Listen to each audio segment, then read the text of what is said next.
Today, we're in a really cool truck. This is a TLC4x4.com project.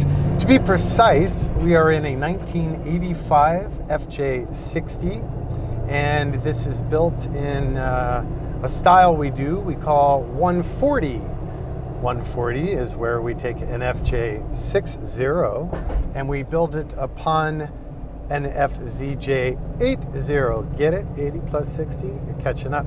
So what does that really mean? Well, that means you get arguably more classic styled body with simpler content and construction techniques that'll last longer than an 80. But you get a lot of the benefits of the 80 series. So this one, like most that we do, is running the General Motors 6.2 LS3 fuel injected, emission certified aluminum V8.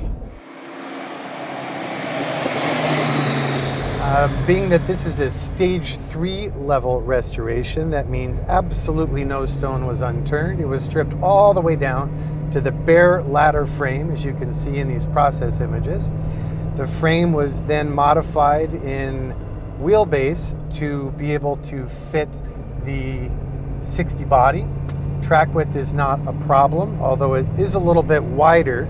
We solved that by doing one-off forged aluminum wheels, where I attempted to keep the aesthetic of the classic vintage earlier style, FJ40 wheels, with the original Toyota stainless steel hubcaps, with a pretty aggressive inset, which made it so it didn't look like a 70s skateboard, and in fact made it more retro. Continuing on that retro theme, we sort of backdated the whole truck in general and how we designed it. So there's less of the bright work and exterior trim. We did the Icon design based rear view mirrors that we offer on the site. Those are CNC'd powder coated aluminum. Other modifications on the exterior of the truck, we left the stock bumpers, but with the FJ80, really a kind of the only bummer that I'd point out on the mechanical engineering on that platform is they put the spare tire underneath the vehicle and it kind of hangs down. So if you're actually going to use the trucks off-road, it is absolutely the very first thing that gets hung up on a rock, ripped out from under your chassis, and it is not a happy day when that happens. You can actually cause a lot of damage. So been wanting to do this for a while, so we use this truck basically as the prototype upon which we developed a 3-axis braced spare tire carrier that secures through to the chassis. Other than that, we have LED lighting inside and out. We have the H55F 5-speed. Oh, wait a minute, no, I'm wrong. I forget the model number on it, but it's the non-USA 80 series 5-speed tranny with the 80 series full-time 4-wheel drive transfer case, which is high range and low range capable. It's full-time 4-wheel drive. We added the ARB locking differentials. We did Old Man Emu suspension components married with Fox Racing shocks and sway bar. The entire chassis is powder coated mil spec 1, as are the axle assemblies. The interior on the truck came out really cool. Our buddies at Relicate, that we get some of our custom leathers from, came out with this cool sort of like, I don't know, it's not really a tartan, I don't know, but like this cool kind of blue and charcoal and light gray textile, which around the perimeters we're running a marine grade charcoal vinyl that's very stock color palette to the original 60, so that it jived with the remaining existing stock stuff. For the audio system, we displaced the original radio and did a control panel that allows you to control your locking differentials and your air compressor. The seat foams have been replaced. The interior is aligned in copious amounts of Dynamat. That's why it's so nice and whispery quiet. And then we did the Icon Learjet Rosen visors just because they rock. And the dash pad is no longer available from Toyota. So we had this dash pad restored at great cost from our friends at Just Dashes, who are really the best in the business for doing that sort of thing. The steering wheel was restored. The steering wheel was hand stitched and wrapped.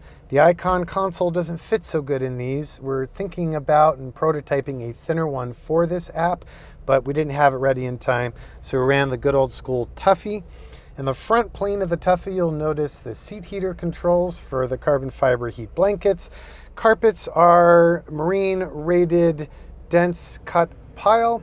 Pedals are cribbed again from the Icon parts bin, and they are the machined aluminum with a textured grip surface for greater foot traction.